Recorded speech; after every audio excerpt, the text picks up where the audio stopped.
Assalamualaikum warahmatullahi wabarakatuh.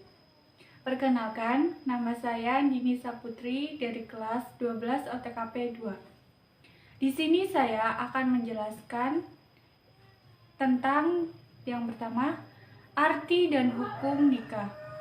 Yang kedua, rukun nikah dan tujuan pernikahan. Yang ketiga, uraikan tentang mahar dalam pernikahan dan ketentuan pemberian mahar pernikahan. Yang keempat, nikah beda agama dan hukumnya serta menikahkan wanita yang sedang hamil dan hukumnya serta dampak yang ditimbulkannya. Yang terakhir, apa itu nikah online? Bagaimana hukumnya bila ditinjau dari syarat sah ijab qabul? Yang pertama, arti pernikahan. Nikah berasal dari bahasa Arab yaitu nakaha, yankihu. Nikahan artinya nikah atau kawin. Secara bahasa, nikah dapat diartikan artinya berkumpul atau berhimpun, berhubungan seks.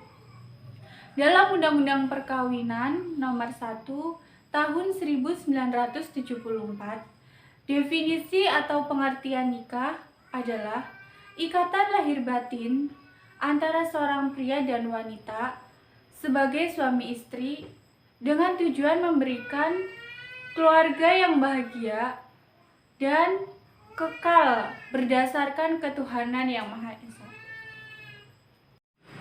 Hukum nikah.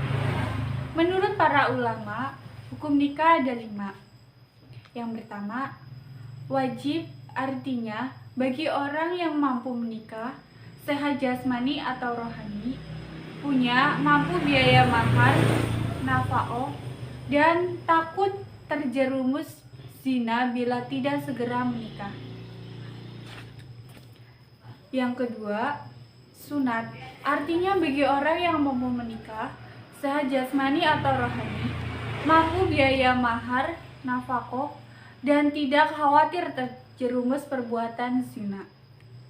Yang ketiga, makruh, artinya tidak berhasrat pada pernikahan atau bersetubuh dan tidak punya biaya menikah, mahar atau nafkah.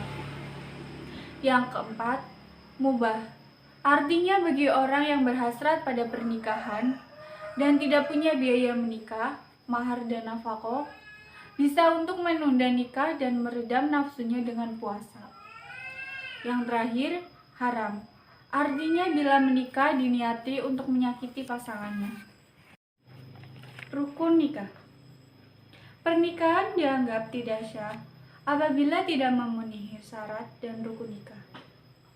Syarat nikah adalah beragama Islam, bukan mahram, wali akad nikah sedang tidak ihram atau haji atau paksaan.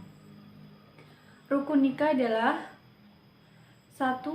Mempelai laki-laki, 2. Mempelai perempuan, 3. Wali nikah, 4. 2 orang saksi, yang kelima, sigot atau ijab dan qabul. Hikmah dan tujuan pernikahan. Tujuan pernikahan ada 3, yaitu yang pertama, memenuhi tuntunan naluri manusia yang asasi. Yang kedua, untuk membentengi akhlak. Dan yang ketiga, untuk mendapatkan keturunan yang sah dan membentuk keluarga yang sakinah, mawadah, warahmah.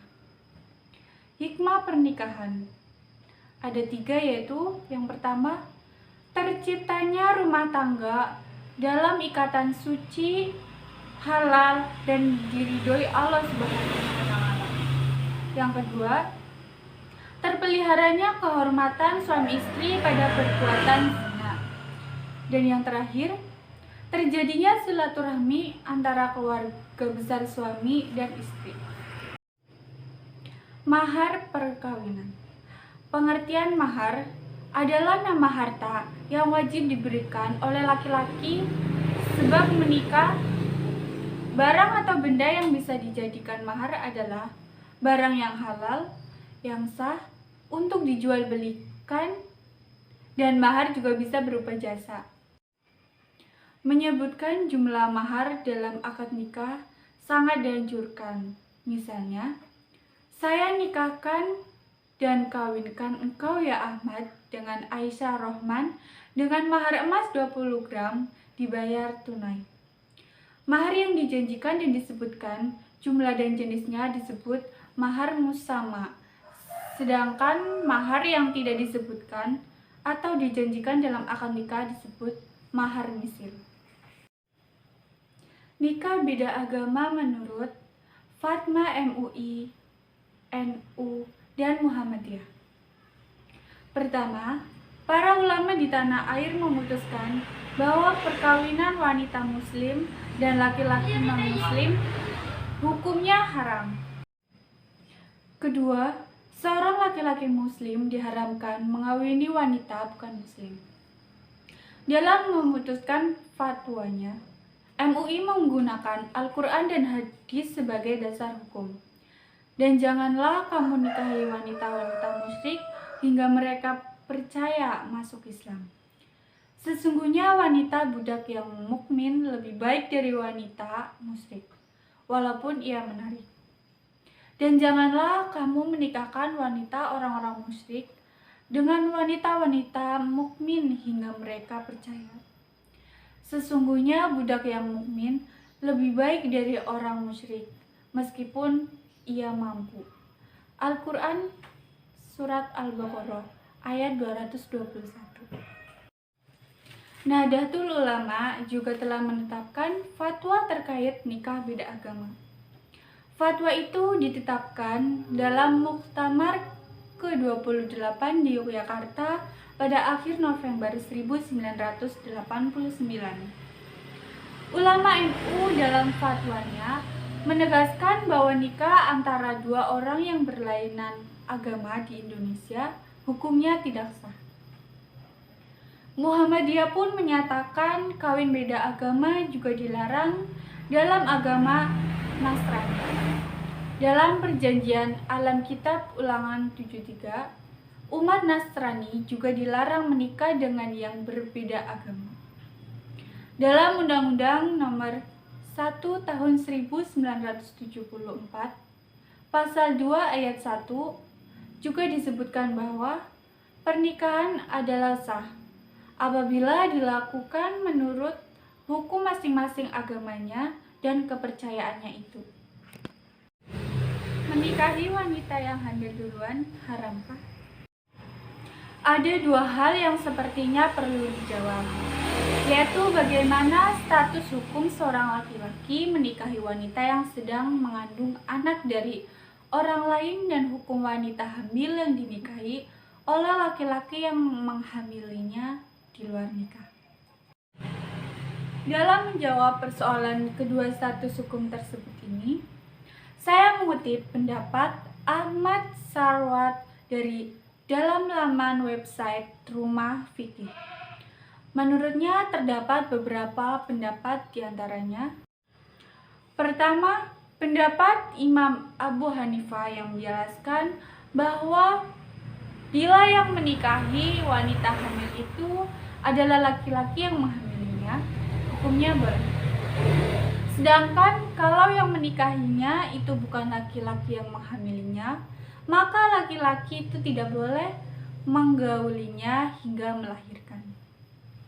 Kedua pendapat, Imam Malik dan Imam Ahmad bin Hanbal yang mengatakan laki-laki yang tidak menghamili tidak boleh menikahi wanita yang hamil, kecuali setelah wanita hamil itu melahirkan dan telah habis masa idahnya. Jadi kesimpulannya, jika seorang laki-laki menikahi wanita yang sedang mengandung anak dari orang lain, hukumnya haram, menurut Imam Malik dan Imam Ahmad. Adapun bila wanita yang hamil itu dinikahi oleh laki-laki yang menghamilinya di luar nikah, maka hukumnya boleh. Sedangkan jika mengacu pada kompilasi hukum Islam, seorang wanita hamil di luar nikah dapat dikawinkan dengan laki-laki yang menghamilinya. Hukum menikah karena hamil duluan dan bagaimana nasib anak menurut Islam. Ini kata UAS. Ustadz Abdul Somad mengatakan bahwa orang yang menikah karena hamil, maka status pernikahannya adalah sah, baik secara agama maupun negara.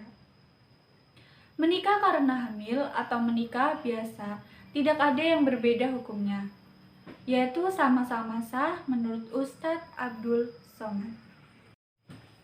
Ada 4 ketentuan nasib anak di luar nikah dalam Islam menurut Ustadz Abdul Somad. Di antaranya adalah sebagai berikut. Anak di luar nikah tidak boleh memakai bin nama bapaknya. Namun, anak yang lahir di luar nikah harus menggunakan bin ibunya, meskipun sang bapak sudah menikahi ibunya. Jika anak yang lahir di luar nikah adalah laki-laki, maka anak tersebut tidak bisa menjadi wali bagi adik-adik perempuannya. Pasalnya, yang bisa menjadi wali adalah yang sedara sebapak. Jika anak di luar nikah tersebut adalah perempuan, maka yang bisa menjadi walinya saat ia menikah nanti adalah hakim yang dulu menikahkan ibunya. Anak yang lahir di luar nikah juga tidak bisa mendapatkan harta warisan. Itulah penjelasan singkat seputar hukum menikah karena hamil menurut Ustadz Abdul Somad. Lengkap dengan bagaimana nasib anak di luar nikah yang perlu diketahui. Bolehkah akad nikah dilakukan secara online? Terdapat 2 perbedaan pendapat ulama mengenai sah dan tidaknya pernikahan yang dilakukan secara daring ini. Jelas dia dalam online MOI melalui Zoom. Dalam fikih kontemporer, ada yang telah membahas mengenai pernikahan online, meski terdapat ikhtilaf atau perbedaan pandangan. Kiai Aminuddin menjelaskan dalam pernikahan terdapat rukun akad nikah. Salah satunya adalah ijab qabul yang diucapkan wali dari mempelai wanita dan dijawab oleh mempelai laki-laki. Para ulama dalam ijab qabul mensyaratkan harus menggunakan lafal nikah. Tidak boleh menggunakan lafal lain karena di dalam lafal nikah terdapat ketentuan hukum dan ketika mengucapkan ijab harus dilakukan secara bersambung tanpa jeda dengan kabul. Jelas dia. Kiai Aminuddin menjelaskan lebih mendalam bahwa ada ulama yang tegas melarang pernikahan dengan alat komunikasi ini karena pernikahan adalah akad yang sakral, bukan sekedar muamalah biasa. Sehingga perlu dihadiri secara langsung kedua belah pihak di ruangan yang sama, ujarnya. Namun ulama yang lain membolehkan dengan syarat dalam kondisi darurat. Seperti pasangan yang salah satunya harus diisolasi tetapi telah melakukan persiapan pernikahan.